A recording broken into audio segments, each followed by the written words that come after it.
Doctor ইউনূসকে নিয়ে শেখ হাসিনার নতুন ষড়যন্ত্র ফাঁস। আসসালামু আলাইকুম আপা। বর্তমান পরিস্থিতি নিয়ে আমি একটি গান রচনা করছি, যদি সুরে সন্দেহ কোনো ভুল ত্রুটি হয় মার্জনা চোখে দেখবেন আপা। আইরে আয় ও দেশবাসী, শেখ হাসিনার সৈনিক, থাকিস না আর ঘরে বসি। আইরে আয় শেখ হাসিনার সৈনিক। চমৎকার এই গানটা তোমরা ওই যে টিকটকে দিয়ে আর বিপিসি মিউজিক দিয়ে সারা বাংলাদেশে ছড়ায় দেওয়া। যারা এখানে উপস্থিত প্রত্যেকে একটা তোমরা রেকর্ড করে এটা সব জায়গায় ছড়ায় দাও। প্রধান উপদেষ্টাকে কটূক্তি করে গান রচনা করেছেন তালতলী উপজেলার আওয়ামী লীগ নেতা ফোরকান ফরাজি।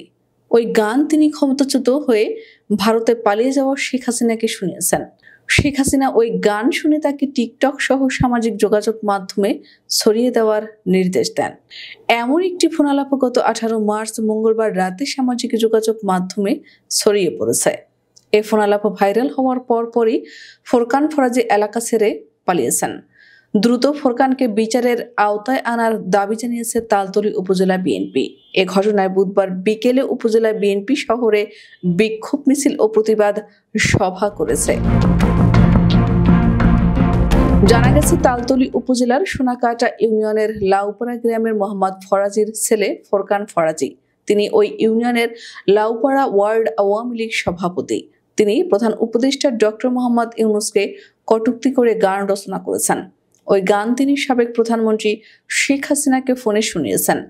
গান শেষে শেখ হাসিনা তাকে গানটি টিকটক ও সামাজিক যোগাযোগ মাধ্যমে সারা দেশে ছড়িয়ে দেওয়ার নির্দেশ দিয়েছেন।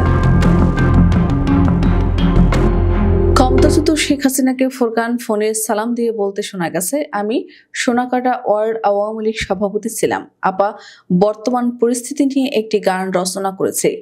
ওই গানের সুর ও ছন্দে যদি ভুল হয় আপনি মার্জনার চোখে দেখবেন। আপা, তালতলী উপজেলা আপনার নির্বাচনী এলাকা তালতলী উপজেলা থেকে আপনাকে শুভেচ্ছা ও অভিনন্দন। আপনার জন্য দোয়া করি। আপনার ডাকের জন্য তালতলী উপজেলাবাসী প্রস্তুত আছে। আপনার সাথে আমাকে কথা বলতে সুযোগ করে দেওয়ার জন্য অ্যাডমিন ভাইকে আমার অন্তঃস্থল থেকে অভিনন্দন জানাচ্ছি।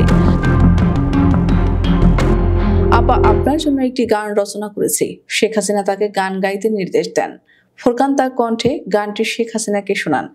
গান শুনে শেখ হাসিনা বলেন, বাহ, চমৎকার। পরে তিনি ফোরকানকে বলেন, ডক্টর ইউনূস 7 তলায় নয় 16 তলায় থাকেন। গত 18 মার্চ মঙ্গলবার রাতে এ ফোনালাপ ভাইরাল হয়ে যায়। ওই রাতেই ফোরকানের বাড়িতে বিএনপি ও অঙ্গ সংগঠনের নেতাকর্মীরা ফোরকানকে খুঁজতে থাকে, কিন্তু ফোরকান বাড়ি ছেড়ে তার আগেই পালিয়ে যায়। এই ঘটনায় বুধবার বিকেলে উপজেলা বিএনপির পক্ষ থেকে লাউপাড়া বাজারে বিক্ষোভ মিছিল ও প্রতিবাদ সভা করেছে। তালতলী উপজেলা বিএনপির আহ্বায়ক মোহাম্মদ শহীদুল হক বলেন, ফোরকান ফরাজির এমন কর্মকাণ্ডের প্রতিবাদে বিক্ষোভ মিছিল ও প্রতিবাদ সভা হয়েছে। ফোরকানের বিরুদ্ধে থানায় মামলা করা হবে। তালতলী থানার ওসি মোহাম্মদ শাহজালাল বলেন, ফোনালাপ শুনে ফোরকানকে গ্রেফতারের চেষ্টা অব্যাহত আছে। তিনি আরো বলেন, ফোরকানের বিরুদ্ধে কঠোর ব্যবস্থা নেওয়া হবে।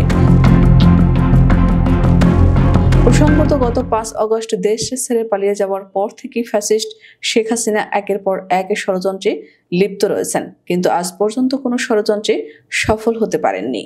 ডক্টর মোহাম্মদ ইউনূস সকল রাজনৈতিক দল ও ছাত্র জনতা একত্রিত হয়ে সব ষড়যন্ত্র মোকাবিলা করেছেন, কিন্তু স্বৈরাচার শেখ হাসিনা তার সন্ত্রাসী বাহিনী নিয়ে এখনো দেশের মধ্যে অস্থিরতা করার চেষ্টা চালিয়ে যাচ্ছেন।